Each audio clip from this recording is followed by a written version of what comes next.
Now, multiple warnings have gone unheard in Taiwan as the island shows Lai Ching-Te as its next president. Beijing had said choosing the Democratic Progressive Party leader would mean choosing war. But it still failed to sway voters as millions of Taiwanese did just that. What will China's next move be? And how will Lai respond as he seeks to protect the island's sovereignty and also his presidency? Taiwan says that China has to face the reality and give up on the suppressing that it does to the island. But China remains stern on its stance as it continues to remind the world that reunification is inevitable. Lai has promised that he will continue on the path set by his predecessor Tsai Ing-wen.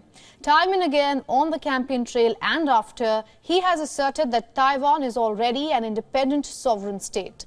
But in his winning address, he chose his words very carefully and offered dialogue and cooperation. Nevertheless, Beijing is extremely unlikely to agree to any dialogue with the president-elect, who is even banned from traveling to mainland China. And those chances have only turned slimmer with a U.S. delegation arriving in Taiwan and Washington expressing its eagerness to collaborate with Lai.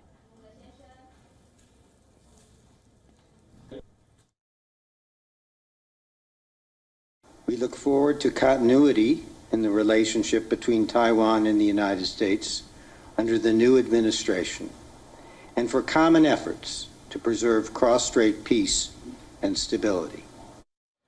Now, China has termed Washington's move as a gravely wrong signal and a betrayal of Washington's pledge to keep diplomatic relations with Taiwan unofficial.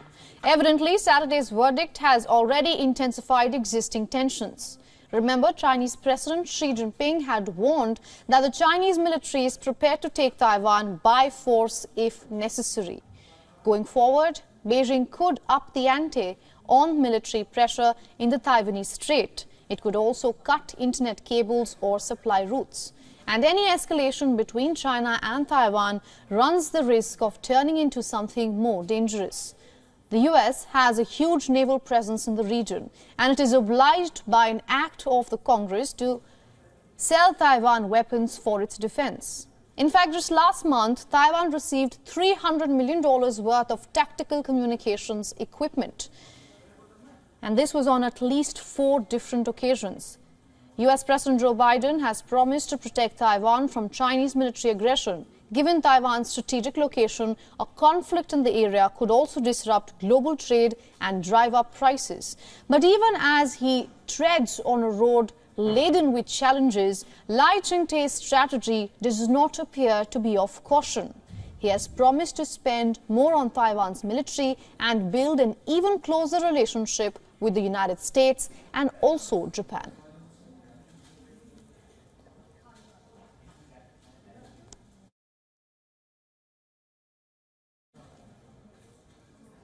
Now, to decode this further, we are being joined by Elizabeth Loris, who is an adjunct senior fellow at Pacific Forum and president of E. Loris Consulting. She's joining us live from Taipei. Welcome to the broadcast, Ms. Loris.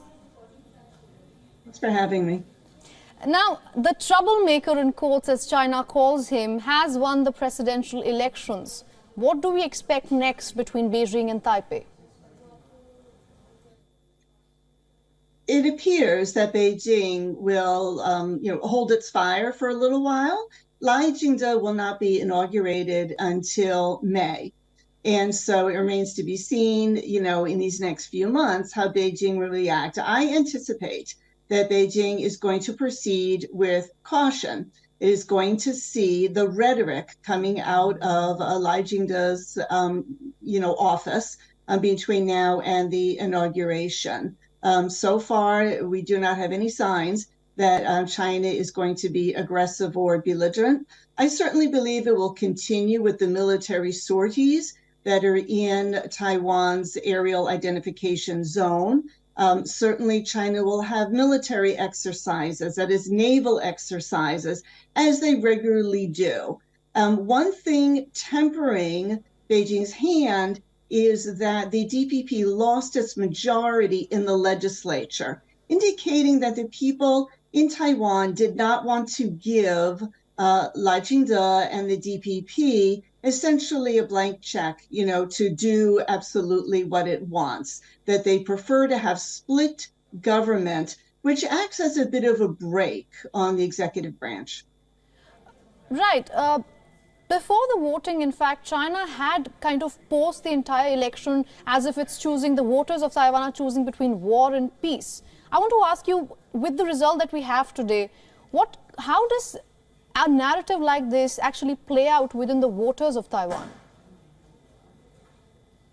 Well, you would think that Beijing would learn not to use such heated rhetoric before Taiwan elections, because it always backfires on Beijing. Here in Taiwan, there's not a lot of excitement or nervousness about Beijing's reaction to the elections and what it might do. Life goes on, and people are, waiting to see what this new administration is like. They anticipate that it will continue Tsai Ing-wen's policies. After all, Lai Ching-Te is the current president's vice president until he is inaugurated. So there's definitely that continuity. And Lai Ching-Te, I should say first, Tsai Ing-wen and Lai Ching-Te have moved Taiwan a bit closer to Washington. Previous President Ma Ying-jeou had moved Taiwan a little closer to Beijing. We see pullback toward Washington, and the vice president-elect, Bi Kim-hsiao, was Taiwan's ambassador to the U.S., so she has very close connections in Washington. Absolutely. Ms. Loris, very briefly, if you could, within days of Lai Ching-te's win, island country of Nauru has severed its diplomatic ties with Taiwan and established formal relations with China. How should one read into this? Well, of course, very disappointing for Taiwan. I am not surprised because Taiwan has been regularly losing diplomatic partners. And I would anticipate that Beijing is going to put even more squeeze on Taiwan's international space and try to persuade the remaining countries to switch from Taipei to Beijing. All right, Ms. Loris, thank you so much for joining us here on WION and getting us all those insights from Taipei. You're welcome.